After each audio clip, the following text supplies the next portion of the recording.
Praise the Lord. എൻ്റെ പേര് sister Rebecca Rachel.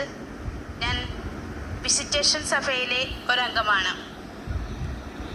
എൻ്റെ ഉടമ്പടി ജീവിതത്തിൽ എനിക്കുണ്ടായിട്ടുള്ള ഏറ്റവും പ്രധാനപ്പെട്ട 2 കാര്യങ്ങളെക്കുറിച്ചാണ് ഞാനിവിടെ സാക്ഷ്യപ്പെടുത്തുന്നത്. 2018 മെയ് മാസം എനിക്ക് ഒരു എയ്ഡഡ് കോളേജിൽ UGC ലൈബ്രറിയനായിട്ട് ജോലി ലഭിക്കുകയുണ്ടായി. എന്നാൽ ആ നിയമനം അംഗീകരിക്കുവാനായിട്ട് പ്രോസസ്സിങ്ങിനായി പോയ സമയത്ത് വളരെയധികം തടസ്സങ്ങൾ നേരിടുകയുണ്ടായി. അവിടെയുള്ള ചില വ്യക്തികൾ മനഃപൂർവ്വം അത് താമസിപ്പിക്കുകയാണെന്ന് പിന്നീട് നമുക്ക് മനസ്സിലായി.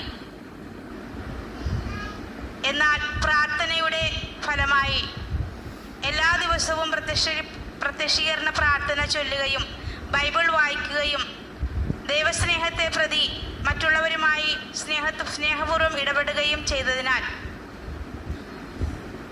ഏകദേശം 2 വർഷവും 7 മാസങ്ങൾക്കും ശേഷവും കിട്ടുകയില്ല എന്ന് പ്രതീക്ഷിച്ചിരുന്ന, എന്നാൽ ആ ഒരു പ്രതീക്ഷയെ തകിടം മറിച്ചുകൊണ്ട് ദൈവത്തിൻ്റെ കൃപ അവിടെ പ്രവർത്തിക്കുകയും ഞാൻ ഇവിടെ വന്ന് ബഹുമാനപ്പെട്ട ജോസഫ് അച്ഛനോട് പ്രാർത്ഥനാ സഹായം പറയുകയും ചെയ്ത ആ നിമിഷം, അന്നേ ദിവസം തന്നെ അവിടുന്ന് ഒരു വ്യക്തിക്ക് ദൈവം ട്രാൻസ്ഫർ നൽകുകയും അതിനുശേഷം വെറും 12 ദിവസത്തിനുള്ളിൽ എൻ്റെ നിയമനാംഗീകാരം എനിക്ക് സർക്കാർ സാധിച്ചു തരികയും ചെയ്തു.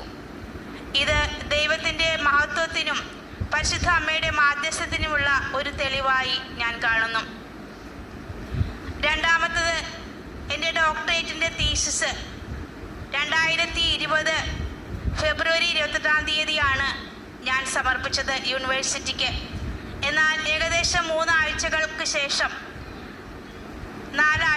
ശേഷം മാർച്ച് മാസം ലോക്ക്ഡൗൺ പ്രഖ്യാപിക്കുകയും എൻ്റെ തീസിസ് വാല്യുവേഷനായിട്ട് പോകുന്നതിന് മുമ്പായി തന്നെ പല ബുദ്ധിമുട്ടുകൾ നേരിടുകയും ചെയ്തു.